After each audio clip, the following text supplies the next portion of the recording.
Hello à tous et bienvenue sur ce nouvel épisode de MVP. Aujourd'hui, on a le plaisir de recevoir Elliot. Elliot, comment ça va? Salut les gars, ça va très bien. Merci de m'accueillir sur MVP en tout cas, et puis bonjour à tout le monde. Ouais, bon, on t'en prie, ça va être sympa. On va faire un bon zoom, je pense, sur l'aspect justement événements SEO, communauté SEO, etc. Puisque tu es vraiment très impliqué là-dedans, donc ça va être très cool d'avoir tes retours là-dessus. Juste avant, je vais rappeler les sponsors et puis on va tout de suite commencer dans le vif du sujet. Du coup, on a O2 Switch pour la partie hébergement web français. Vous avez un lien qui se trouve en description. On a Linkuma, donc une plateforme de netlinking que vous commencez à connaître, je pense. Pour des liens pas trop chers, vous avez aussi un lien qui se trouve en description. Et pour finir, Tot SEO, assistant, sémantique, intention de recherche, qui peut vous faire gagner pas mal de temps. Vous avez aussi un lien qui se trouve en description. On remercie ces trois marques de soutenir le podcast, ça fait super plaisir. On va commencer tout de suite du coup. Est-ce que, Elliot, tu pourrais te présenter pour les personnes qui ne te connaîtraient pas et nous dire un peu comment tu es arrivé, tu vois, dans le SEO. Et avec plaisir, écoute, moi je fais du SEO depuis 2008. Comment je suis tombé dedans? Tout simplement une première activité qui est une plateforme de réservation d'hôtels en ligne Mhm. qui avait pas du tout de trafic. Et je me suis posé la question, pourquoi est-ce que tel et tel site sont visibles? Pourquoi est-ce qu'il y a des résultats avec de l'ADS? Pourquoi est-ce qu'il y a des gens naturels? Comment est-ce qu'ils sont en naturel? Et de là, j'ai compris que ça s'appelait le référencement naturel. On avait la chance d'avoir une assoce à Orléans qui n'existe plus, mais qui s'appelait la Web School, sur lequel tu Ok. avais tous les mardis des petits cours et tout, et on avait des e-commerçants locaux, ça commençait à se développer, qui venaient expliquer. Donc tu en avais un qui faisait beaucoup d'ads et qui expliquait, le mécanisme de Google Ads, un autre qui faisait du SEO et puis qui expliquait. Donc là, j'ai compris, j'ai commencé à creuser jusqu'à rejoindre Alexandre, mon associé actuel, qui lui avait une activité de communication, qui faisait des sites web. Je lui ai dit: «Moi, je maîtrise le SEO, est-ce qu'on pourrait pas» j'étais freelance à l'époque, «est-ce qu'on pourrait pas ajouter, cette brique?» Et en fait, on a créé l'agence comme ça, où il faisait la conception de site web. Moi, je faisais la partie SEO, jusqu'à temps que ça me plaise. Du coup, sur les coups des 2012-2014, je me suis spécialisé en SEO. Après, on a monté nos propres sites e-commerce, on a fait nos propres business, on a créé justement, on va en parler, le SEO by Night, en 2016, qui est maintenant est devenu le SEO Summit. On sort tout juste de l'édition de décembre au Grand Rex. Voilà, et puis à travers tout ça, j'ai participé à des masterminds, à des formations SEO, j'en ai animé, j'en ai créé, et j'ai créé tout un écosystème autour du SEO. Je fais du coaching, je fais de la formation, j'interviens sur de la prestation. Et puis Ok. tout récemment, je me suis associé au sein du groupe Internet Factory, où là on couvre un spectre beaucoup, beaucoup plus large sur le SEO. Voilà. Ok. Là, comme ça, je me demande, dans ton année, c'est quelle activité qui va te prendre le plus de temps, si tu sais? Ça doit dépendre vraiment des mois, en fonction des mois, mais je veux dire, sur l'année au Ouais. global. Sur l'année au global, c'est plutôt, si tu veux, l'encadrement des équipes qui va me prendre du temps, donc la formation interne. Ça, Ok. c'est un fil rouge tout le long. Les projets clients, l'encadrement genre l'encadrement, plutôt de la formation, sur du suivi continu. Et puis, aux approches tu vois, là, par exemple, octobre, novembre, décembre, ça a été plein SEO Summit. Là, Ouais, janvier, ouais. il va y avoir une grosse période pour retrouver les salles. Après, février, mars, avril, ça va être tranquillou. On travaille aussi sur la formation qui s'appelle les masterclass SEO, qui va avoir lieu en juin. Donc là, il y a aussi un gros travail aussi en amont. Donc c'est un peu par période. Mais j'ai un fil conducteur qui est promotion de l'activité SEO, ça c'est à plein temps. Hmm. Et je focus sur tel ou tel produit en fonction de la période. Mais les journées sont assez, pas chaotiques, mais on passe quand même du coq à l'âne assez rapidement, quoi. Ouais, j'imagine. Bah surtout, comme tu as une bonne partie de ton activité qui est liée à l'événementiel, l'organisation d'événements, j'imagine tu dois avoir plein d'imprévus, enfin ça doit faire partie de ton quotidien en période de préparation, d'event. Ouais, c'est ça. C'est OK. complètement ça. Tu jauges un peu avec les urgences, quoi. Mais tu les connais à Mmh. l'avance. C'est-à-dire qu'au bout d'un moment, tu sais exactement que, voilà, à J-2, J-3, tu as ça, à J-10. OK. OK, ça marche. Hem, Est-ce que tu nous as dit en off juste avant, que c'était important, par exemple pour l'audience, de cerner la différence entre la FEPSEM et le SEO Summit. Est-ce que tu peux peut-être nous détailler ça pour que ce soit clair? Parce que comme on va Ouais. parler d'événements SEO, c'est vrai que on peut confondre un petit peu. En fait, donc la FEPSEM, c'est la fédération du search marketing. Aujourd'hui, c'est Patrick Valibus qui est le président depuis plusieurs années. Va y avoir un vote en janvier, donc j'espère et je vous invite à voter pour lui pour tous les membres. Donc à cette liste, puisque maintenant ça va être une liste qu'on élit et pas des personnes individuellement, ce Mmh. qui est plus cohérent pour le projet de groupe. Donc tout simplement, en 2018, Patrick et puis, plusieurs personnes m'avaient contacté pour être bénévole, au sein de ce qu'on appelait à l'époque le SEO Camp. Ouais. Donc j'ai été bénévole sur des événements. J'organisais déjà depuis 2016 le SEO by Night. Comme il n'y avait pas de SEO Camp à Orléans, on a fait un SEO by Night. Étant dans l'événementiel, j'avais dit au SEO Camp, je vous invite au SEO by Night. Puis moi, s'il y a besoin d'aller filer un coup de main, à Ouais. l'époque, c'était Zora qui était présidente. Donc Zora m'avait donné un coup de main parce que Text Broker avait été sponsor de la toute première édition. Elle m'avait aussi conseillé, on avait échangé un peu sur l'événementiel. Donc, quand il avait fallu renvoyer un coup de main, j'ai fait bénévole pour eux, bouger les tables, filer les badges, tu vois, organiser.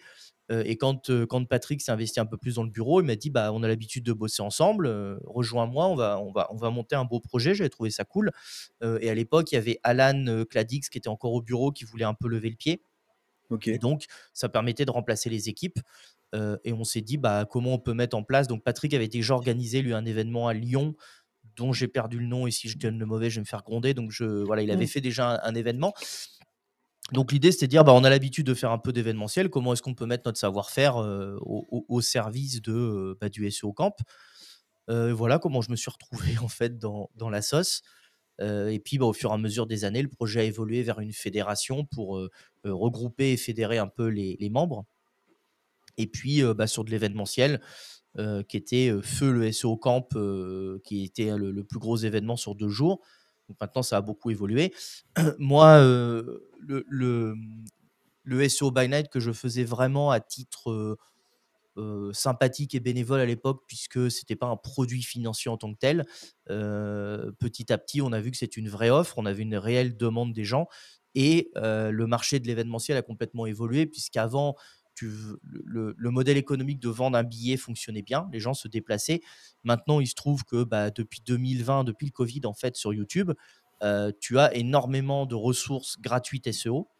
Au début, c'était beaucoup de bullshit. Maintenant, tu as des choses très structurées et très organisées, comme par exemple la Garden Party de Links Garden ou SEO Mmh. Square. Il y a des podcasts comme le vôtre, il y a Position Zéro, il y a Bill Kerr qui fait un podcast. Il y a pas mal de choses où, en fait, si tu as envie de te former gratuitement, tu as largement les ressources dispo. Ça, c'est un fait. C'est-à-dire que le fait de dire il faut payer pour apprendre, c'est complètement faux. Maintenant, sur YouTube, si tu y passes des heures, si tu cibles les bonnes personnes, tu vas trouver du contenu pour apprendre le SEO. Après, il faut pratiquer, c'est autre chose.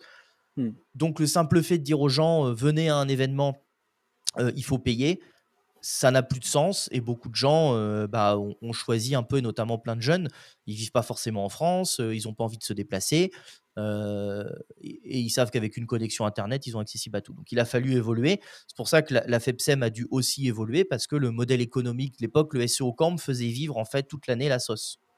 C'est-à-dire que Ouais. tu avais sur 2 jours, les revenus des billets plus des sponsors les 2 jours faisaient vivre la sauce l'année et une grosse partie du travail de l'association, c'était d'organiser un événement. Maintenant, ça a complètement changé. L'idée de la fédération, c'est de fédérer, de proposer tout un tas de services aux adhérents tout au long Mmh. de l'année et si on peut organiser des événements, mais c'est la cerise sur le gâteau, quoi. C'est pas l'événement qui OK. fait que tu dois être adhérent au truc, voilà. Et donc nous à côté de ça, on a développé une offre cohérente au sein du groupe dont une des portes d'entrée, c'est d'avoir l'événementiel et de pouvoir regrouper des gens autour d'événements et autour de la formation. C'est-à-dire que le SEO Summit fonctionne avec les masterclass SEO.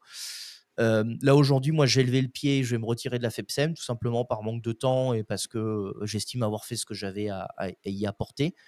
Mmh. J'ai quand même passé 4-5 années, Ouais. voire un peu plus. Donc, j'estime qu'à un moment donné, faut passer la main. J'ai plus l'énergie. Ça m'a fait énormément plaisir d'y passer des soirées et des week-ends. Là, maintenant, je m'éclate moins, j'y prends moins de plaisir, donc c'est le moment de lever le pied et de ne pas le faire par contrainte. Donc l'idée, c'est pas de partir n'importe comment, c'est quand même de créer la suite et d'amener d'autres bénévoles. D'ailleurs, s'il y a des gens qui nous écoutent et qui veulent être bénévoles au sein de la FEPSEM, ça peut vous prendre 1 heure par mois comme 100 heures ou plus par mois, mais même si c'est être bénévole sur l'événement et animer ou gérer une salle de conférence pendant une demi-journée, on est preneur. vous contactez sur le site FEPSEM ou vous contactez Patrick Valibus ou même moi, vous m'envoyez un message. Voilà, donc il y avait aussi une question de conflit d'intérêts où quand tu organises un événement, bah, tu as des gens qui peuvent se dire: «OK, je t'appelle, c'est pourquoi? C'est pour la FEPSEM, c'est pour ton événement ou autre». Donc Mmh. tout ça cumulé, à un moment donné, on se dit: «Bon, bah, voilà, il faut séparer les activités, il faut vaguer vers autre chose» et moi je voilà, c'est le moment de lâcher le pied. Donc il y a la FEPTEM qui est un peu pour moi la fédération, où je pense qu'il ne faut pas s'enfermer, il ne faut pas aller vers uniquement de l'événementiel. Nous, le SEO Summit, c'est de la formation et de l'événementiel, mais on n'est pas une fédération, on n'est pas un organisme officiel, on fait entre guillemets du rassemblement et de la conférence, quoi. OK. Parce que pour avoir un ordre d'idée, est-ce que toi, tu as justement, une idée, une estimation du nombre d'heures un peu que tu bosses dans la semaine entre, là actuellement, tu vois, FEPSEM, peut-être en période même de préparation d'event, ça peut monter jusqu'à ouais, ça doit être pas mal, hein?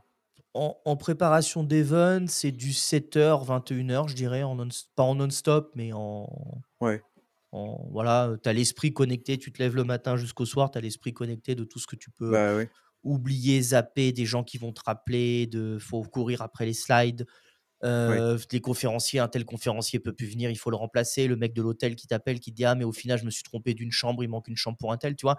Tout ça, tu ouais. sais que tu es connecté. Après moi de toute façon, tu vois là, j'ai une semaine de vacances. Ma grande question, c'est qu'est-ce que je vais apprendre pendant ma semaine? C'est-à-dire Ouais. que ne rien faire, je n'y arrive pas, me reposer à un moment donné, ça me stresse, rapidement de rien avoir à faire. Donc de toute Mmh. façon, je suis un gros bosseur. Hem, il y a des périodes beaucoup plus cool. Tu vois, la semaine dernière, ça a été très tranquille. Ça a été des 10h-16h ou des 10h-17h, très pépère OK. parce que, bah, il y a pas énormément d'urgence, les choses sont gérées. Il y a des choses à faire, mais voilà, ça reste, cool comme rythme. En fait, c'est un rythme normal, mais qui pour moi est cool, mais ça reste un rythme normal Ouais. et le reste du temps, bah, faut charbonner et envoyer. Puis après, il y a aussi des questions de rentabilité où tu peux bosser moins et staffer plus, mais tu impactes ta marge.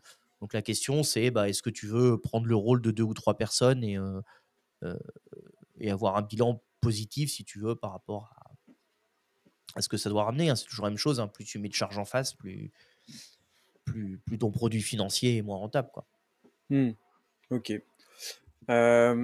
Pour toi, ce serait quoi les critères d'un event, réussi, même hors SEO, tu vois? Parce qu'il y a quand même énormément de variables. Tu as le lieu, tu as les speakers, il y a même la nourriture et cetera. Mmh. Enfin, est-ce que tu as peut-être des critères, toi? J'imagine? Ouais, il y a un premier critère pour moi qui est hyper important, c'est que les gens se rencontrent. Ouais. C'est-à-dire que si on reste sur le modèle, virtuel, les gens sont derrière un écran, ils tapotent. Ça a sa limite. On Mmh. l'a vu pendant le covid, on le voit sur les communautés Discord. Dès on passe le côté du physique, il se passe autre chose. C'est-à-dire que l'humain est fait pour se rencontrer, tu soudes des liens et d'ailleurs on le voit, hein, hem quand tu as des problèmes, que ça soit financier, que ça soit d'entreprise, que ça soit développement, appeler des gens que tu as déjà vus en physique et avec qui tu as connecté, ça va beaucoup plus loin et ça se passe c'est plus profond que des mecs avec qui tu discutes juste sur un Discord ou sur un truc comme ça, en fait. Ouais. Heu, donc pour moi, c'est connecter les gens et que les gens échangent, point. Qu'ils repartent avec des cartes de visite, avec des contacts, avec des mecs: «Tu te rappelles, on s'est vu au Grand Rex? Ah oui, c'était toi, machin, tu étais comme ça, ouais, moi, OK». Et là, tu as un truc, quand tu restes par Discord, souvent c'est des pseudos, on voit pas vraiment ta tronche, donc tu es en train de discuter avec, grand méchant black noir SEO, machin, mais en réalité, tu sais pas qui c'est, tu sais pas où il est, tu vois? Ça met une limite et même si c'est un mec avec qui tu as bien accroché, ça met une limite. Donc pour Ouais. moi, la réussite de l'événement, c'est repartir avec des contacts et de forger un réseau parce que, quand tu as un réseau, il peut se passer ce que tu veux. Tu peux échouer, tu peux planter ta boîte, tu peux être à zéro sur le compte bancaire. Avec un réseau, tu vas toujours retrouver à te retourner et à te développer, tu vois? Ouais, c'est vrai. Heu c'est la constante de tout. Si tu as fait n'importe quoi, si tu as arnaqué des gens, si tu as volé, tu vas te retrouver avec des mecs qui te mettent des bâtons dans les roues parce que le réseau, te renvoie, tu vois? C'est juste le karma, tu reprends dans la tronche ce que tu Ouais. as envoyé. Mais si tu as toujours été réglo, que tu as toujours dépanné, que tu as toujours donné et que tu échanges avec les gens, tu es inarrêtable parce que tu pourras toujours remonter la pente, en fait. Même si c'est dur, Mmh. même si c'est galère, tu arriveras toujours à remonter la pente. Donc le vrai point, l'énorme point essentiel, c'est ça, c'est la connexion. Et après, c'est les trucs basiques. Bah, il faut un lieu facile d'accès. C'est pour ça qu'on est passé à Paris. Parce que Orléans, mine de rien, tu y accèdes par Paris ou par Tours, mais tu as forcément un changement. Il n'y a pas de direct à Ouais, Orléans. Donc déjà, bah, c'est compliqué. Celui qui vient de Marseille, tu vois, c'est quasiment 12 heures. Voilà, ouais, Paris, bah, tu peux venir de Belgique, de Suisse, de Marseille, de Lille. Tu as globalement des TGV. Donc c'est un lieu facilement accessible, si possible authentique et qui fasse rêver. Et puis après, bah, c'est la programmation, c'est pourquoi les gens viennent. Et puis, il y a cette contrainte, comme tu l'as dit, de nourriture où même si tout s'est très bien passé, mais que les gens n'ont pas mangé ou mal mangé, ils repartent grognons, tu vois. Donc tu as ce côté, bah, faut quand même bien, tu vois, mine de rien, ça creuse le cerveau d'écouter des confs et tout. ouais, Donc, bah, voilà, faut une bonne réception avec de quoi manger. Donc, ça reste les besoins classiques de l'être humain, en fait. Mais c'est cet enchaînement assez bien conçu qui fait que bah, tu as des bonnes confs, tu as bien mangé, tu as rencontré des gens, le lieu était sympa et tu passes un bon moment, en fait. Tu as une belle expérience quand tu repars, tu as des choses qui te restent dans l'esprit, tu vois. Le magnifique ciel étoilé du Grand Rex, ça va être cette scène magnifique, c'est cette arche. Quand tu l'as fait, tu peux pas l'oublier, quoi. Toi, Antoine, qui y était, tu peux pas. Ça va rester, quoi. Ouais, c'est vrai. Moi, je parle pas beaucoup parce que je j'ai pas de micro, donc je préfère laisser Paul de poser les questions histoire que au niveau du son, ce soit plus quali. Mais c'est vrai que c'était un très très bel événement. Bah, pour rester un petit peu sur le SEO Summit, combien ça coûte à réserver une salle au Grand Rex?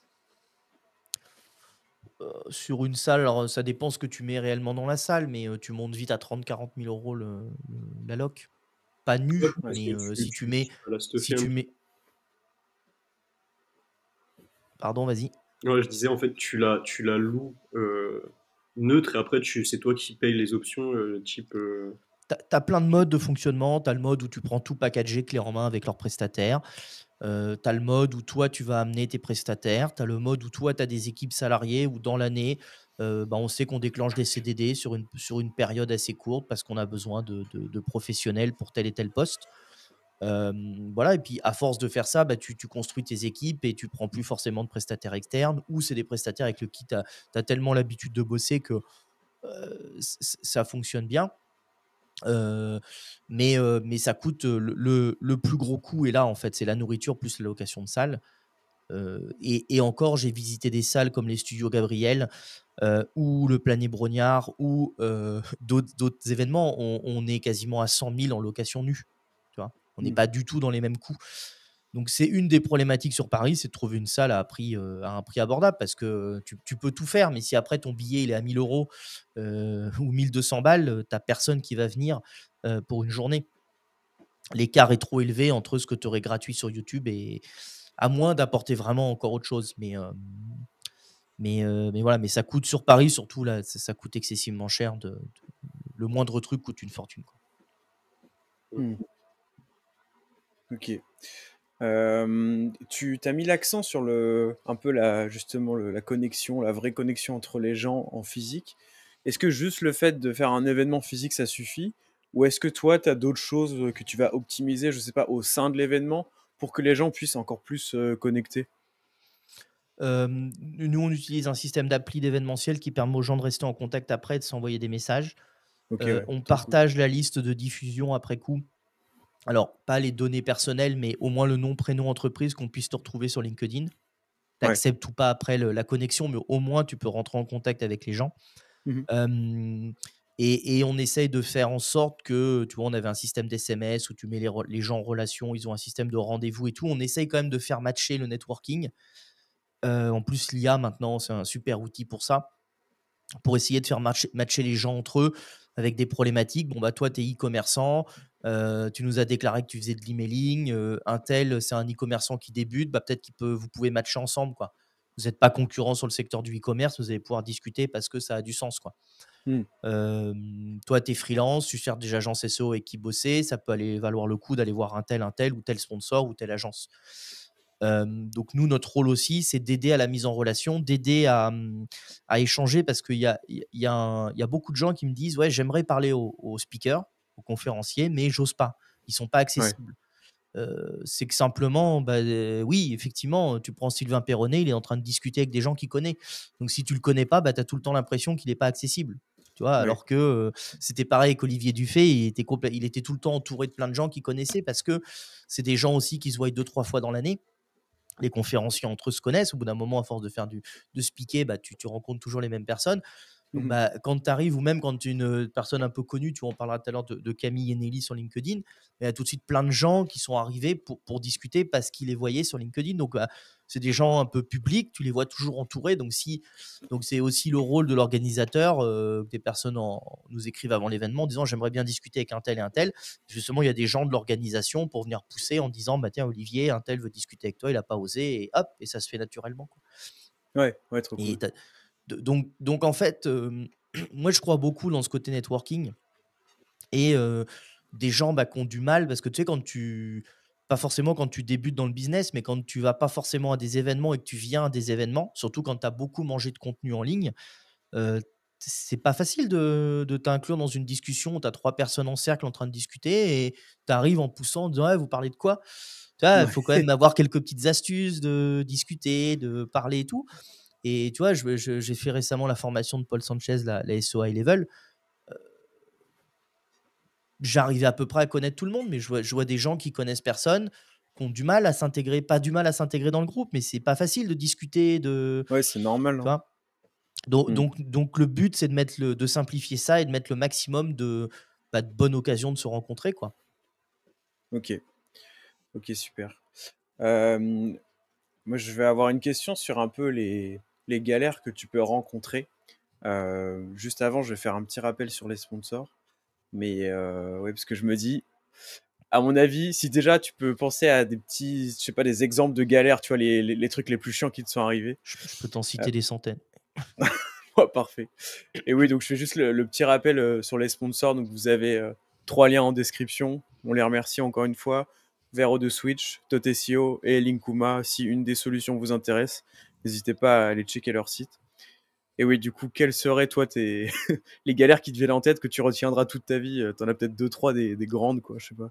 Ouais, bon, les 2-3 grandes, mais c'est toujours la même chose, c'est l'erreur humaine, en fait, derrière. Pour ça Ouais, que j'ai une chance, c'est que j'ai le cerveau assez structuré pour essayer d'anticiper les conneries des gens. ouais, Pour ça, je suis assez doué. Donc, bah, c'est des trucs classiques. C'est tu arrives chez le loueur de la camionnette parce que tu as prévu une camionnette. Le mec, bah, il t'a oublié. Ou sa camionnette ok, est en rade. Et il a misé sur le fait que peut-être tu viendrais pas la chercher, tu vois. ok, Mais il t'a pas prévenu. Donc, il faut aller trouver au dernier moment une camionnette. C'est les stands d'impression qui sont bloqués à Nice. C'est-à-dire qu'ils doivent arriver demain matin à 5 h du matin au pire des cas. Et l'imprimeur s'est débrouillé, a mal fait son taf. Le truc est bloqué depuis 5 jours sur le quai à Nice. Voilà. ok. Il faut tes stands pour tes sponsors demain. Il est hors de question que tes sponsors n'aient pas de stand. Donc, comment tu fais? Tu as fait des contrats étudiants pour avoir tes hôtesses d'accueil et tu en as une ou deux qui viennent pas le matin. La porte devait être ouverte à 6 h du mat et bah, le mec de la sécu qui doit t'ouvrir, il est pas là ou il est à l'autre bout. Ou on s'est mal compris sur la porte du lieu à ouvrir et tu prends un quart d'heure, 20 minutes de retard. Hmm. C'est toujours un peu les mêmes, les mêmes choses. Euh, à un moment donné, tu t'y fais parce que tu as toujours un backup sur un backup. Et puis, bah, c'est de l'événementiel, donc il faut savoir réagir tout de suite, changer. Et en réalité, ce qui est très important, c'est que le public, et c'est ce qui s'est passé au Grand Rex, hein, il y a eu deux, trois kick-quack comme ça, personne n'a rien vu. Voilà. Hmm. Sauf que moi, je suis en coulisses, ça aurait pu mal tourner. Mais Ouais, voilà, les problèmes d'arche, de lumière, de micro, de Projo, on pensait il faut un 32 000 lumens pour projeter sur l'écran géant du Grand Rex. On pensait que le Projo allait passer. Manque de bol, ils ont des travaux qu'ils n'avaient pas finis. Le Projo passait pas, quoi. ok, Hein, ouais. t'as un truc de 130 kilos que tu dois monter au premier balcon. Bon, bah, quel chemin autre tu trouves pour essayer de faire passer ton truc de 130 kilos, quoi. Ok, Quitte à aller ouais. chercher dans la rue et à filer et essayer de trouver un mec qui va le soulever. Tu vois, là, c'est pas ce qui s'est passé, mais c'était le genre Ouais. d'option qu'on a tilté en disant, tu sais quoi, je sors dans la rue, je cherche un mec qui a 10 minutes à perdre et il nous aide à soulever le truc, tu vois. Donc, Hmm. c'est pas fait pour tout le monde, mais tu vois, on en parlait en off, c'est un business comme un autre. Bah, tu Ouais. fais agence SEO, il y a des problèmes. Voilà, tu fais je sais pas moi, influenceur, bah, il y a des problèmes. Tu fais photographe, caméraman, il y a des problèmes. Bon, bah voilà, là, c'est de l'événementiel, il y a des problèmes. Ouais. Faut les résoudre, point. Il y avait aussi l'hôtel. Une année à Orléans, on s'était mal compris avec Mathieu Chapon, il n'avait pas de chambre d'hôtel. Il est arrivé le jour même OK. pour le before. Il me dit bon, bah, tu m'as réservé l'hôtel. Non, Mathieu, c'était ton agence qui m'a dit que. Ah bah non, on a dit que c'était toi. Ah bon, ok, bah, on cherche pas 20 ans, on va voir la réception de l'hôtel. T'as pas un pote qui est réceptionniste ailleurs. Elle passe 2 coups de fil, la nana nous a trouvé une chambre d'hôtel. Voilà, OK. c'est des. Si tu veux, le, le point, encore une fois, c'est le côté humain. Tu as toujours quelqu'un dans l'entourage proche qui va pouvoir te dépanner, en fait. Par connaissance, par truc, il faut juste aller demander à la bonne personne. Dans les grands hôtels, tu peux pas imaginer ce que les portiers peuvent faire pour toi. Ils connaissent toutes les places de parking, ils savent exactement où te garer, ils ont des places planquées à eux, où ils te disent garde ta camionnette là, ils te foutent 3 plots et puis tu peux rester pendant 2 jours. Alors que sinon, ça aurait été une galère à garer, tu vois. Surtout un utilitaire qui fait plus de 2 mètres. À Paris, tu n'as pas de parking tous les parkings faire moins de 2 mètres pour rentrer. Donc, dès que tu veux garer une camionnette de plus de 2 mètres, c'est une galère pas possible. OK, ouais. Sauf si tu demandes aux bonnes personnes, tu as des trucs magiques qui sortent de nulle part. Et, et voilà quoi. Faut aimer, c'est comme tout. OK. Et là, je me demande, parce que du coup, enfin, durant l'événement, tu dois aussi être dans cet état un peu de vigilance, etc. Parce que sur le moment, je sais pas, tu parlais du projecteur, par exemple, il peut très bien tomber en panne à un moment ou quoi.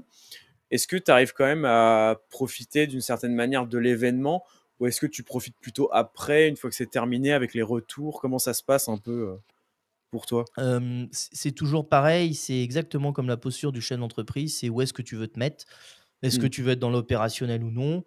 Moi, aujourd'hui, avec cette édition au Grand Rex, j'ai estimé que j'avais été dans l'opérationnel. Mmh. La prochaine édition, l'enjeu, c'est de passer la main, d'avoir un responsable événementiel sur place le jour même qui gère les équipes et moi de OK. plus profiter. Parce que c'est clair qu'aujourd'hui, avec Alexandre, donc tout le monde me connaît, mais je ne suis pas du tout seul dans ce qu'on organise. On a passé notre temps à courir partout.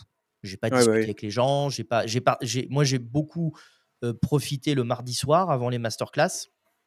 Le mercredi soir, pardon, à manger à l'hôtel avec les conférenciers, les formateurs ou autres. Après, le soir de l'événement, ils ont tous été boire un coup. On a été manger ensemble. Il y avait David Ninja Linker, il y avait Loïc, il y avait voilà, tout un tas de monde. Mais sur le jour de l'événement, tu passes ton temps à courir partout, quoi, en fait. Ouais.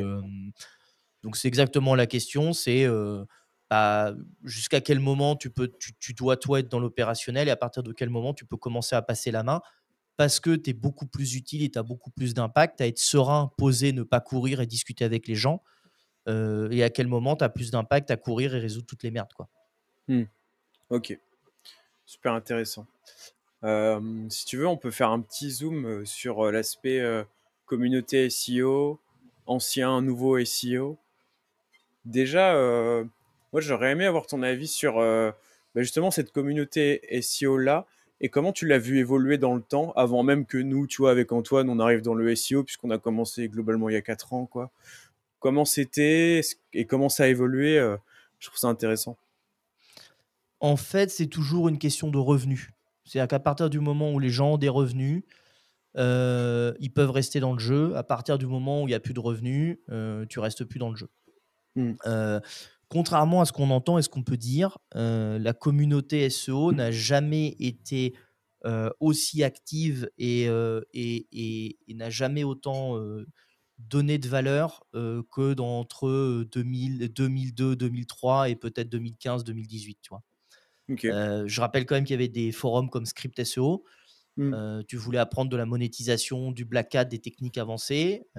Tu es allé sur WebRank Info, Script SEO. Tu avais énormément de choses. Tu posais une question, tu avais toujours quelqu'un pour te répondre. Tu vois. Ouais. Paul Sanchez, il s'est fait connaître comme ça. C'est qu'il prenait tous les forums et il répondait à tout. Tu avais toujours une réponse, tu vois, et détaillée, et expliquée et tout. Aujourd'hui, il n'y a plus d'endroit où tu poserais une question et tu aurais ce type d'expert qui te répond gratuitement. C'est-à-dire que factuellement, on peut cracher sur les anciens et dire ce qu'on veut. À une époque, il y avait énormément de ressources gratuites. Maintenant, ça a changé. C'est-à-dire que c'est plus des forums à l'ancienne, c'est des vidéos YouTube. C'est un contenu que tu consommes différemment, qui est plus impersonnel, quand tu poses une question, on va plus ou moins te répondre à côté de la plaque ou autre. Donc, voilà, c'est le gros point. Sur la manière de donner. C'est-à-dire qu'il n'y a jamais eu de sujet sur les anciens ne donnent pas, ils n'ont jamais filé d'infos. Moi, j'ai clairement appris, j'ai complètement découvert sur le tas. Et s'il n'y avait pas eu des gens pour me répondre et pour me filer des infos, notamment Twitter était très actif à l'époque. Ça l'est beaucoup moins maintenant, c'est vite de la guéguerre et de la bataille. Mais à l'époque, tu posais une question, on venait, mais très. D'un ton bienveillant, on venait t'expliquer quoi. Vous pouvez poser une question, mais vraiment ultra basique.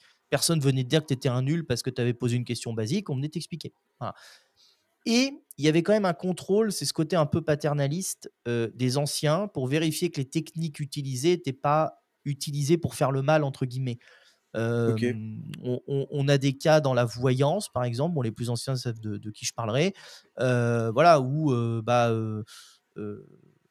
tu pouvais facilement squatter les 10 premiers résultats des sites de voyance à fil ou à toi, et tu pouvais vendre des appels tarifés en voyance, tu vois. Après, encore une fois, chacun a sa morale et tu as des gens qui disent bah oui, s'il y a des gens qui croient aux voyants, il faut leur vendre des trucs, tu vois.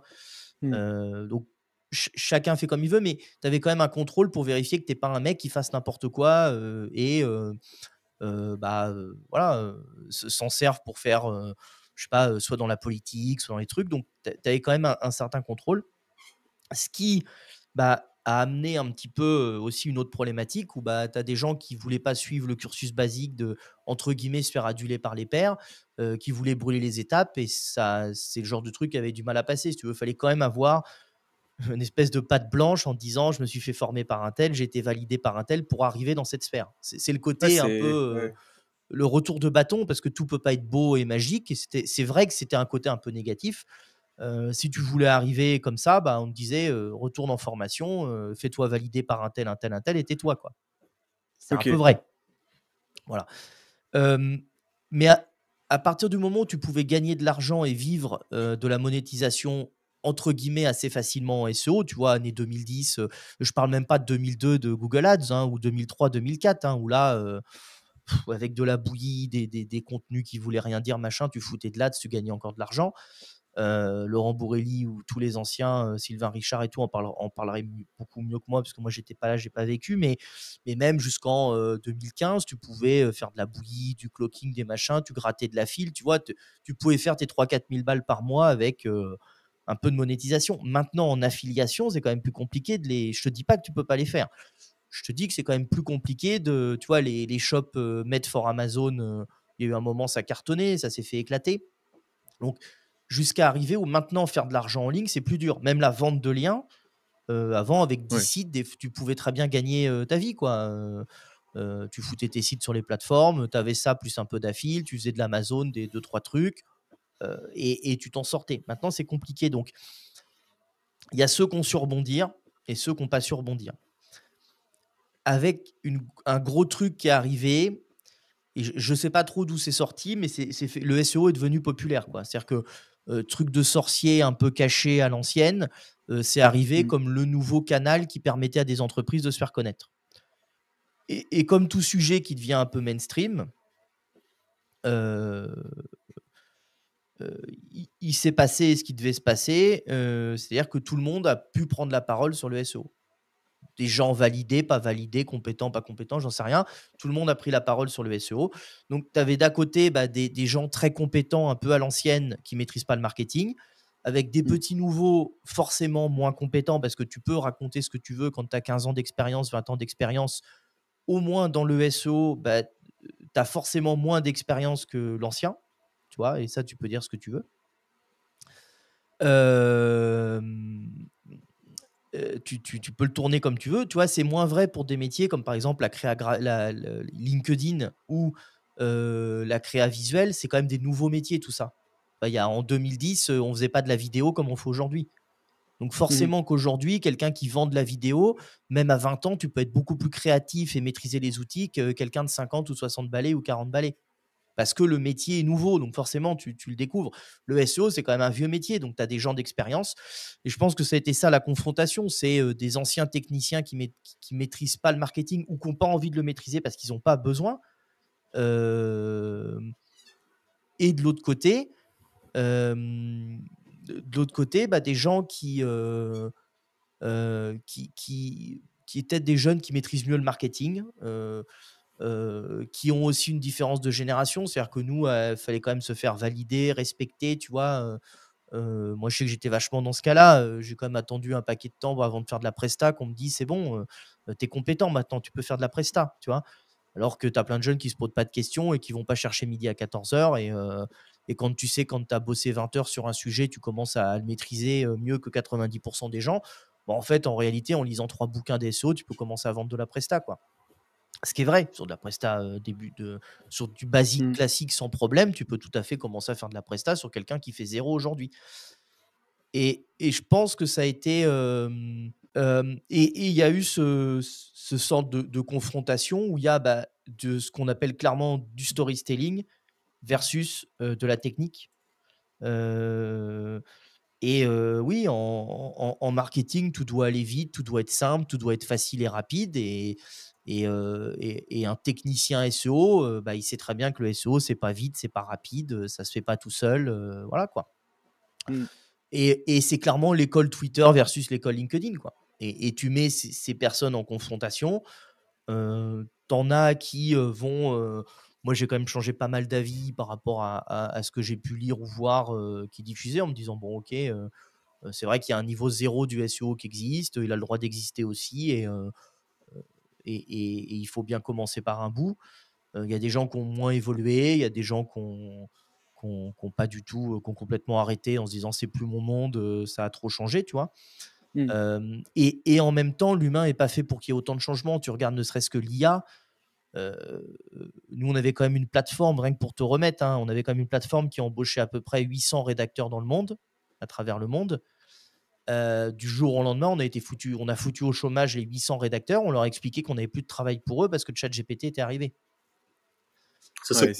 Ça paraît pas, mais d'un point de vue humain, émotionnel et tout à vivre, quand tu reçois des photos de mecs à Mada ou au Bénin qui t'envoient les photos de leur famille en train de crever en te disant chef, le mois dernier j'avais $200 tous les mois qui tombaient parce qu'on bosse ensemble depuis plus d'1 an et demi et tout se passe bien, j'ai rien fait de mal, pourquoi tu m'envoies plus de taf du jour au lendemain? Et toutes les plateformes envoyaient plus de taf en fait. C'était ça le problème. Faut quand même répondre, tu vois. Moi, il y a un moment donné, j'ai coupé la boîte mail. Je voulais plus voir cette boîte mail, en fait. C'est-à-dire que c'est des centaines et des centaines de mails tous les jours qui tombaient de gens qui réclamaient du travail. À un moment donné, je dis, ouais, je vais tourner complètement chèvre. Mais vraiment, je vais vriller, je vais complètement finir fou. Donc, j'ai coupé la boîte mail, j'ai dit, je ne veux plus la voir. Et tout ça, ça a quand même fait que, comme dans toute crise, tu as des gens qui sortent mieux leur épingle du jeu. Et tu as des rédacteurs qui avant n'auraient pas été bons en tant que rédacteurs web à proprement parler, qui par contre sur des rédacteurs augmentés en s'aidant de l'IA sont hyper bons.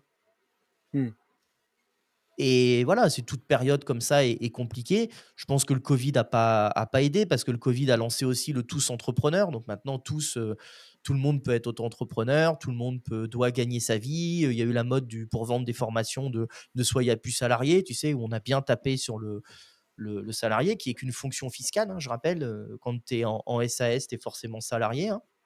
Donc, faut savoir aussi de quoi on parle. Voilà. Donc si tu veux, pour moi, il y a eu tout ça. De ce que je vois aujourd'hui, la différence, c'est une manière de communiquer. Et en fait, c'est pas lié au SEO, c'est juste générationnel. C'est tout. Le SEO est devenu populaire, ça a attiré des jeunes. On n'a pas la même manière de communiquer, on ne voit pas les choses de la même manière. Je donne souvent cet exemple dont j'ai pu discuter longtemps avec Bill Kerr. Hein. Quand tu annonces un chiffre, par exemple sur un post LinkedIn, si tu prends la rémunération de ton client sur 3 ans et pas sur 1 an, si tu parles en TTC et pas en hors taxe, si tu oublies de parler des charges, tu peux vite annoncer des gros chiffres. Il a gagné 3 millions d'euros avec ma stratégie SEO. Factuellement, ça peut être vrai. Mais en réalité, c'est du TTC, pas du hors-taxe. Il faut rajouter toutes les charges de rédaction de netlinking. Mais là, ça devient moins sexy quand tu fais ça. Ouais. En fait, c'est juste du marketing. C'est-à-dire que si tu commences à expliquer aux mecs que ça sera dur, ça sera long, ça sera compliqué et qu'il y a 99% des gens qui échouent, personne ne va acheter ta formation, en fait, tu vois, ou ton produit. Faut t'expliquer que c'est simple, que ça va être rapide, tout le monde y arrive, même si tu es teubé, même si tu es dans ton canapé, même si tu pas de téléphone, même si tu pas de connexion internet, tout le monde peut y arriver et c'est génial, quoi. Donc, Mmh. là, je rentre vraiment dans la caricature éloignée. Mais voilà, pour moi, c'est juste simplement deux mondes qui se confondent.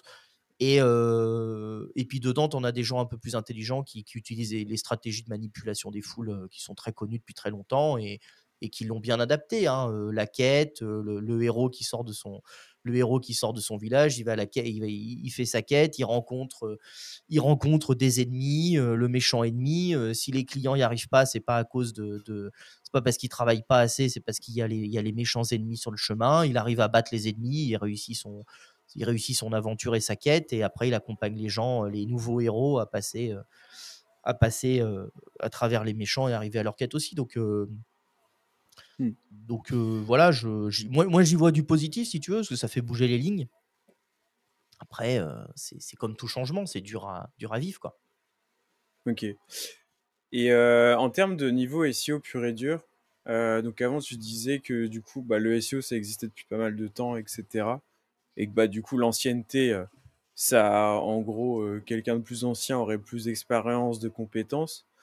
À contrario, est-ce que tu penses qu'il y a des anciens qui peut-être bah, soit il y en a déjà qui ont arrêté le SEO parce que évidemment ça change d'année en année et puis là ça Et prend un là, tournant, par exemple branding, UX. exactement, c'est ce que j'allais te dire, c'est que c'est un peu moins vrai quand même ce que j'ai dit, tu vois. Parce que ça a quand même tellement évolué que maintenant des anciens qui avaient un coup d'avance, leur coup d'avance n'existe plus, quoi. Hmm. Notamment grâce au workflow IA. Avant, des gens qui pouvaient installer des PBN, installer des WordPress en gros volume, ça avait une énorme valeur ajoutée. Ouais. Aujourd'hui, avec les workflows IA, déployer 50 WordPress avec du contenu quali dessus et tout, je te dis pas que tout le monde peut te faire. Je te dis que ça court quand même beaucoup plus les rues qu'en 2010-2015, quoi. Tu vois, Ouais. en 2010, le mec qui savait maîtriser un serveur, qui avait des scripts Python, qui maîtrisait ne serait-ce que Xenoposter pour aller installer des trucs sur des serveurs, déployer des instances WordPress et tout, c'était pas tout le monde, c'était pas donné à tout le monde, quoi.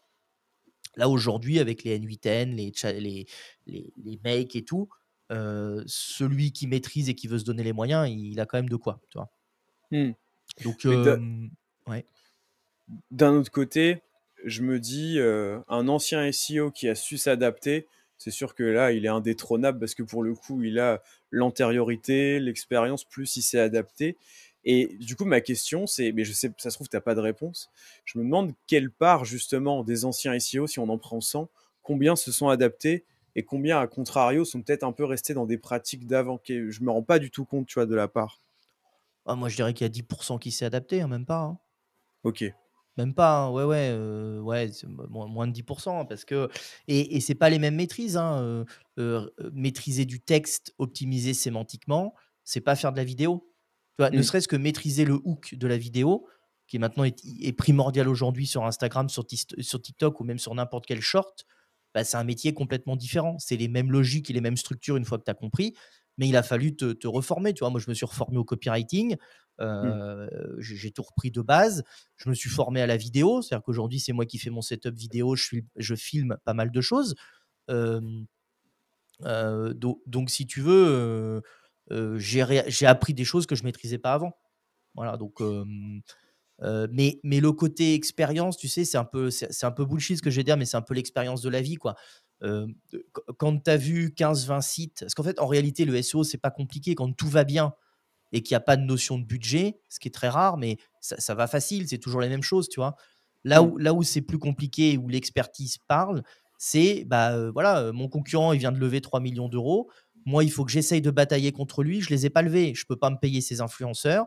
Je ne peux pas me payer les relations presse que lui, il a. Qu'est-ce qu'on fait, quoi?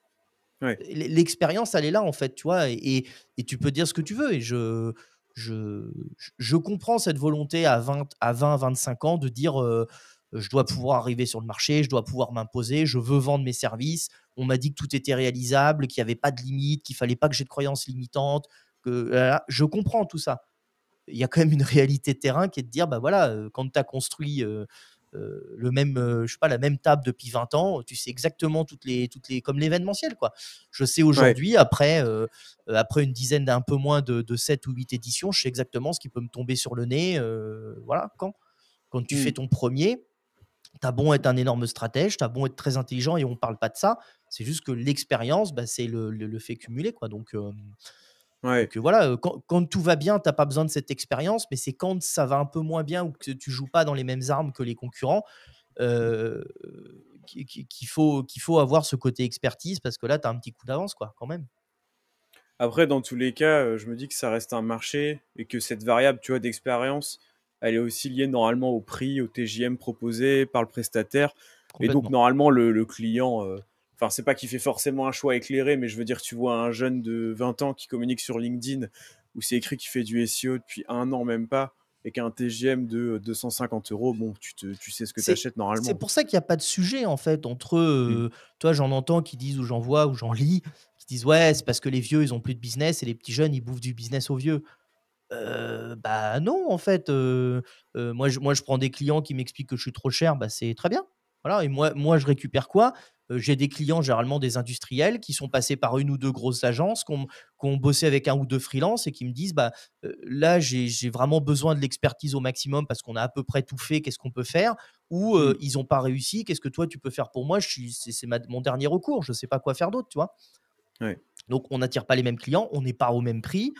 Et en réalité, dans une stratégie d'entreprise, en termes de canaux d'acquisition, là aujourd'hui, on parle beaucoup de Malte, on parle beaucoup de LinkedIn.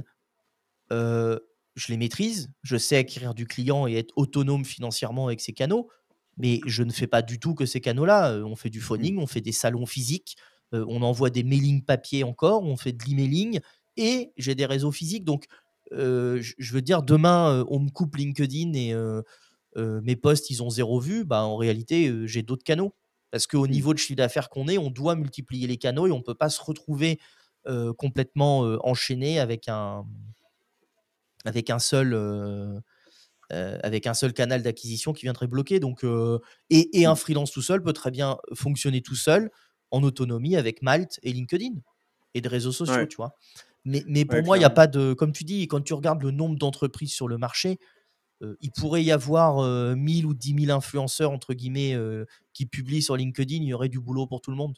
Tu vois. Mm. Donc, donc, il y a pas de, j'y vois pas de guéguerre, si tu veux. Après, ce qui est vrai, c'est que dans cette manière de communiquer, comme tu dis, bah, il y a des gens qui communiquent de manière un peu trop simpliste, mais ça fonctionne parce qu'il y a un public pour écouter des choses simples et utiliser des mots simples. Tu vois. Nous, on est tout de suite compliqué avec nos cloakings, nos méga menus, notre page rank, notre maillage interne, notre machin. Tu vois, ça peut faire vite pas sexy, quoi. De toute façon, après, je me dis, en fait, il y a différentes manières de voir les choses, et si tu vois la chose même de la manière la plus bénéfique et voire utopique, on peut aussi se dire que du coup, ces personnes-là qui sont en haut de l'entonnoir en termes de, je sais pas, de complexité du SEO, D'audience, ouais, etc. oui. Ouais, c'est ça. Au final, bon, bah, peut-être qu'il y a des gens qui vont découvrir le SEO grâce à elles, même peut-être prendre conscience des bénéfices du SEO et de fil en aiguille s'intéresser à des contenus de plus en plus techniques, voire même acheter une formation trop simpliste et ne pas avoir de résultats, mais après rebondir, faire appel à des services plus complexes, des formations plus développées. En soi, Non, et puis le, ça le peut SEO, être... c'est exactement, tu vois, je suis pas très familier avec Instagram. J'ai compris qu'Instagram pouvait m'apporter de la vente de billets. Ok, bah ma première question, ça a été comment on fait une story, quoi? C'est quoi une story? C'est quoi un Hmm. réel? Et c'est des questions vraiment hyper basiques, mais j'ai trouvé mon contenu sur YouTube avec des gens qui me proposaient ce niveau-là, quoi. Ouais, c'est ça.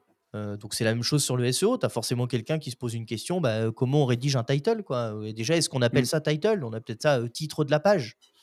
Tu vois, Hmm. j'ai déjà la déformation d'utiliser le mot compliqué au lieu de dire titre de ma page. Voilà. Donc, moi, j'y vois au contraire un talent marketing chez les jeunes, par contre, tu vois, où nous, on a du mal à, où les anciens ont peut-être du mal à mettre des gros chiffres en face, à faire un peu du putaclic et tout. Sauf que la réalité, c'est dès que tu fais du post un peu putaclic, tu as plus d'engagement et plus de vues, tu vois. Et Hmm. c'est vrai que sur des posts moi, je vois des jeunes qui ont super bien appris à maîtriser LinkedIn en quelques années, peut-être.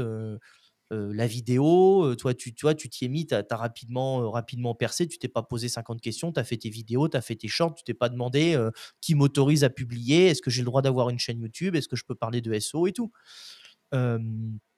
Donc ça, par contre, c'est une vraie capacité de ne pas se poser 50 questions que nous, je pense, sur l'ancienne génération, on a eu beaucoup pendant très longtemps, quoi. Tu prends Bourrelli parce qu'à un moment donné, c'était le seul mastermind, ou je sais pas comment on peut appeler, le seul groupe où on a fait des choses. Et mine de rien, dans ce groupe, il en est quand même sorti Sam Gis avec Nicolas, Patrick qui a fait la FEPSEM, qui a créé 410 secondes, qui a fait pas mal d'outils, moi, Yeka, tu vois, il y a un paquet de gens aujourd'hui connus dans la communauté qui sont sortis de ce bootcamp. Voilà, je cherchais le terme bootcamp. Hmm. Et à l'époque, ouais, il fallait quand même nous pousser pour publier du contenu vidéo et monter sa chaîne. On nous poussait quand même au cul, tu vois. Là, maintenant, aujourd'hui, je vois des mecs qui se lancent, ils se posent moins de questions. Et ça, c'est une vraie plus-value, quoi. Après, comme tu dis, ça peut faire défaut aussi si tu te poses vraiment pas assez de questions, que tu n'as aucun syndrome de l'imposteur et que tu fonces, ça peut te desservir si tu communiques en ton nom, par exemple. Après, une image, ça reste. Enfin, je sais que Ouais. Je moi, parlais de réseau tout à l'heure et tu fais très bien de dire, c'est ce que tu dis sera retenu contre toi à charge, quoi. ouais. Donc, quand tu as dit beaucoup d'âneries et beaucoup de bêtises publiquement auprès de très grand nombre de personnes, bah, faut quand même se poser la question, dans 10 ans, ça sera encore public sur le web, on se rappellera de moi pour ça, comment tu rebondis, quoi. Hmm. Ouais, c'est ça. Après, en fait, ouais, c'est toujours un équilibre parce que d'un côté, il faut faire attention à ça. D'un autre côté, il faut pas non plus trop se priver si les personnes en face, c'est pas ta cible et que tu t'en fiches de leur avis, de leur validation. Mais enfin, pour moi, il faut faire un équilibre, quoi, parce qu'il faut pas non plus. En fait, tu as les deux extrêmes. Tu as vraiment celui qui va communiquer, en avoir rien à faire et Ouais. limite entacher sa réputation en quelques mois, mais faire beaucoup de reach. Et l'autre qui va jamais lancer sa chaîne parce que trop peur des retours de, j'en sais rien, la communauté ou autre. Et là, c'est Ouais, pareil, ouais, c'est ouais. dommage, c'est pareil, quoi. Donc, J'étais à la Paris Creator Week là, il y a 2 semaines ou 3 semaines, je sais plus. ouais, La Roche Joubert, qui est la créatrice du Loft, disait ok. un truc, mais c'est aussi intéressant. Elle disait en fait, ça sert à rien d'essayer de t'intéresser à en fait, d'utiliser ton avis sur des gens dont on n'a rien à foutre. Hmm. Et elle, ce qu'elle expliquait, c'était, elle disait voilà, moi je suis très très dur quand je fais des retours sur des gens qui viennent pitcher des concepts d'émissions, des trucs comme ça. Je suis ultra dur, mais en réalité, si les gens me considèrent pas, ils doivent en avoir rien à faire du retour que je leur fais, quoi. Il faut pas Hmm. qu'ils changent toute leur vie et qu'ils changent tout leur plan parce que un tel a dit que. Tu vois, par contre, faut quand même considérer quelques personnes et écouter ces gens-là, mais ce Ouais. qui est pour moi aussi dangereux parce que il y a plein d'endroits où je vais, où je tweete pas et je dis pas que j'y suis, ainsi de suite, des conférences auxquelles j'assiste et tout. Des fois, des conférences payantes, des masterminds, voilà. Donc, j'écoute ce qui se dit. Il y a quand même des coachs qui sont dangereux, quoi. Tu as quand même des coachs, le côté, il faut que tu aies zéro, pas de croyances limitantes, ça va très loin, hein. Pas de croyances limitantes, je peux aller dealer du shit au bord de la rue pour devenir millionnaire, en fait. Pas de Ouais, croyances ouais. limitantes, faut pas que je sois limité pour devenir millionnaire, j'ai Ouais, décidé de ouais. devenir millionnaire. Il y a quand même des mecs qu'il faudra un peu arrêter, tu vois, il faut quand même calmer quelques types, donc il faut quand même bien t'entourer. Mais encore une fois, c'est le marché qui parle. C'est-à-dire qu'à un moment donné, si vraiment tu dis des erreurs tout le temps, tu dis des conneries et personne va t'écouter, bah, tu vas arrêter. Si tu vends de la presta et que tu n'y arrives pas, bah, tu vas arrêter aussi parce que tu n'as pas de clients. Donc, si ce que tu dis, tu as des gens qui t'écoutent et tu vends de la presta à côté, c'est peut-être que tu n'es pas trop dans le faux quand même, quoi. Tu vois, il Hmm. faut aussi se remettre en cause et y penser. Donc, non, comme tu dis, faut arriver à trouver ce bon équilibre, écouter les gens, mais pas écouter tout le monde, parce qu'on dit souvent, faut pas Hmm. demander l'avis de la femme de ménage. Une femme de ménage, bah, c'est très bien nettoyer, faire son taf, mais tu lui poses pas des questions de cuisine ni de SEO. Comme moi, tu me poses pas des questions de cuisine parce que j'en ai strictement aucune idée, quoi. Hmm. Ni de physique quantique ou de je sais quoi. Je suis complètement bon à rien, donc faut pas écouter mon avis. Mais et voilà, comme tu as dit, c'est une question je pense, voilà, de juste milieu. Après, il y a un point là par rapport à tout ce que je vois aujourd'hui sur les réseaux, c'est qu'il y a beaucoup de choses que d'un point de vue juridique, j'aimerais pas publier. Et tu vois, là encore, l'expérience, ça fonctionne. C'est-à-dire que recevoir des courriers d'entreprises qui te demandent des grosses sommes parce que tu as fait un tweet et tout, ça m'est arrivé.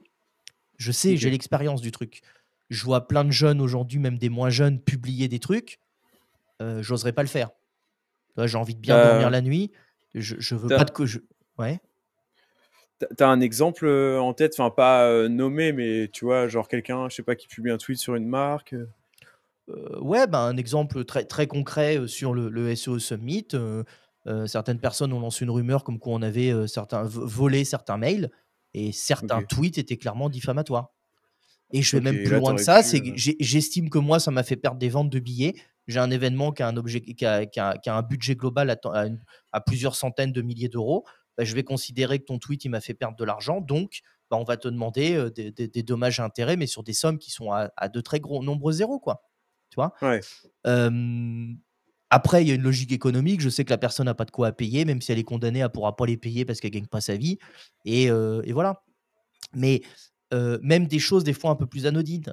Même un exemple très concret, quand dans ta newsletter, tu copies-colles un commentaire que tu as chopé publiquement, il y a Mhm. des droits d'auteur sur le commentaire. C'est pas parce que c'est public que la personne n'a pas le droit de demander des droits d'auteur. Tu peux Mm. estimer que moi j'estime qu'il faut me donner plusieurs euros par impression de la newsletter.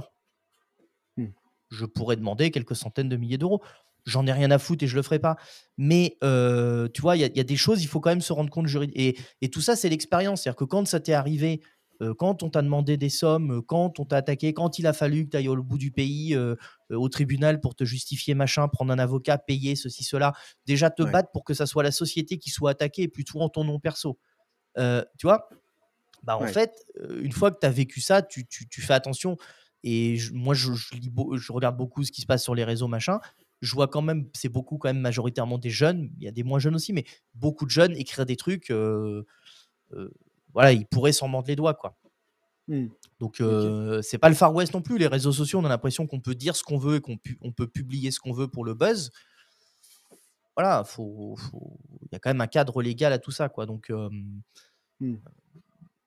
Donc voilà, après, et on l'a vu, hein, on l'a vu aussi avec voilà, des marques ont commencé à se fâcher sur ce qu'on pouvait raconter. Des mecs qui publiquement disaient qu'ils faisaient du refund, tu sais, à la Amazon et tout. Ouais. Amazon a commencé à regarder ce qui était diffusé sur les réseaux sociaux. Ils ont commencé à attaquer. Donc, Ok. Ouais. tu vois, le fisc traîne aussi sur les réseaux sociaux pour regarder les chiffres d'affaires et les courbes que tu publies, tu vois. Ah, c'est intéressant, vous mettez une courbe, vous avez gagné 200 000 balles avec la formation, mais ils sont où? Ils sont où dans ton chiffre d'affaires, dans ta compta? Je les vois pas. Donc voilà, même des mecs qui mentaient, qui ont modifié leur courbe, qui ont modifié leur panel Shopify ou le truc de voilà, bah faut pas penser que rien n'est vu, quoi. Mm. Ok. Ouais, super intéressant. Je pense qu'on a fait un bon petit tour là sur l'aspect communauté, réseaux sociaux. Est-ce que tu as d'autres trucs qui te viennent en tête, enfin, des sujets que tu aimerais aborder, que ce soit sur la partie événements, communauté, ou même SEO de manière générale, c'est sur le futur du SEO. Je sais Mhm. pas, c'est quoi ton avis, toi, un petit peu là-dessus, le SEO en 2025, selon Elliot. Selon Elliot. Bon, on sort du SEO Summit, donc c'était assez facile, parce que c'était vraiment l'axe central de chaque conférence, c'est comment on évolue demain. Je pense que Google tu vois, on a réussi à le faker quand même pas mal avec le netlinking, avec la sémantique, avec un peu tout. Mhm. On a tous démontré par A plus B que en faisant des trucs qui voulaient rien dire, on pouvait apparaître devant des gens qui faisaient des contenus d'une meilleure qualité que nous. Pareil sur le netlinking. Je pense qu'il a trouvé la meilleure métrique, c'est l'utilisateur, quoi. Comment il réagit Ouais, vis-à-vis d'une URL, vis-à-vis d'un contenu. ouais, clairement. Euh, on va tendre vers des SERP ultra personnalisés. Pour l'instant, ça coûte encore cher, mais quand on voit à quelle vitesse on arrive à traiter de l'IA, on était limité à quelques dizaines de milliers de tokens. Maintenant, il y a quasiment plus de limites avec certaines machines. Tu vois des nouvelles générations de serveurs arriver, donc ça veut dire que les Meta et Enco ont beaucoup plus d'avance. Mhm. Donc, on va pouvoir, et Google va pouvoir analyser et prendre en compte le comportement utilisateur de plus en plus.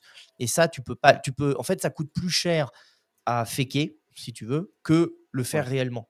Tu vois, c'est-à-dire que déclencher des scripts, JavaScript, nanana, en plus, tu tombes dans un côté qui est qui est quand même vraiment border de manipuler le navigateur d'utilisateur et tout. Tu vois, tu changes de dimension et de spectre.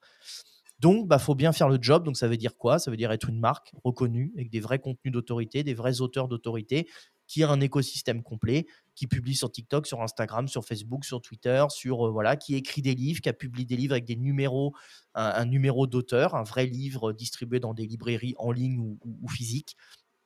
Quelqu'un qui publie des vidéos, qui a une vraie audience. Quand ton nom apparaît dans la SERP, on va aller plus cliquer ton contenu que celui de l'autre parce qu'on sait que tu es un auteur reconnu sur la thématique.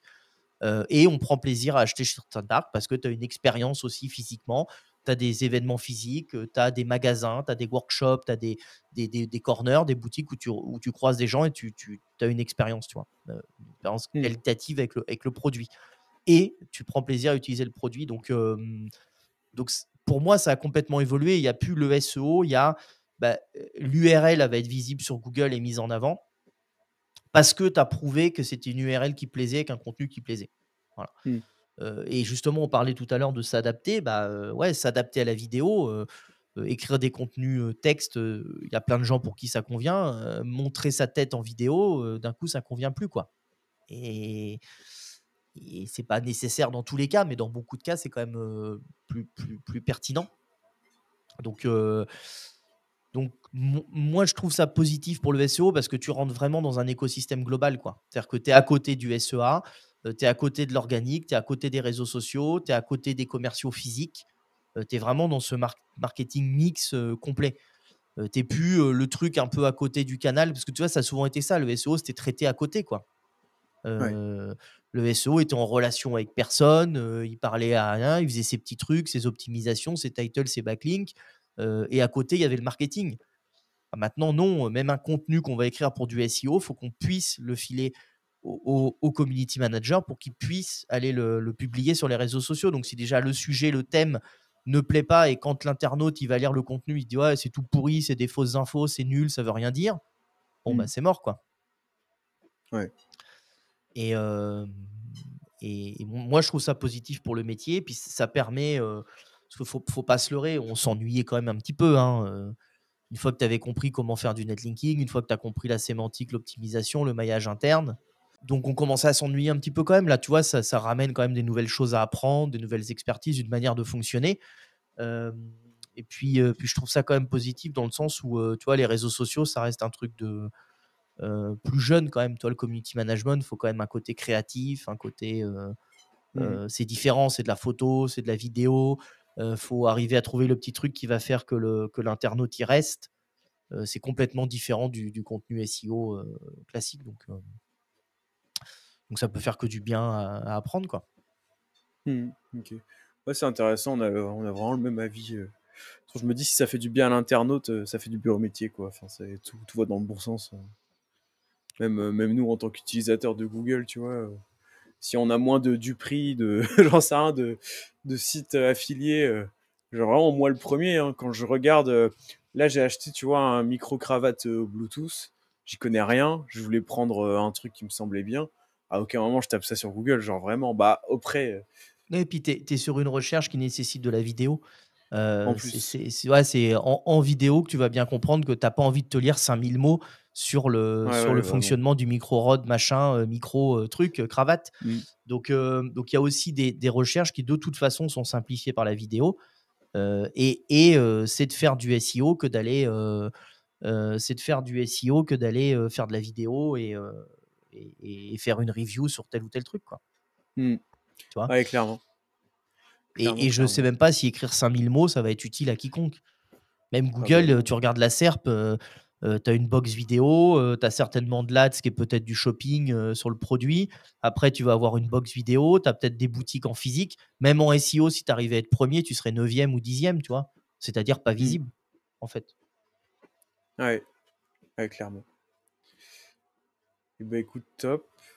Est-ce qu'il y a quelque chose que tu voulais ajouter, toi, sur... Non, pour moi, c'est bon. Peu importe quel aspect. Non, on a fait le tour un peu de tous les sujets du moment et le SEO Summit. Après, pour compléter, on a les masterclass SEO en juin 2025. On aura un séminaire de 2 jours.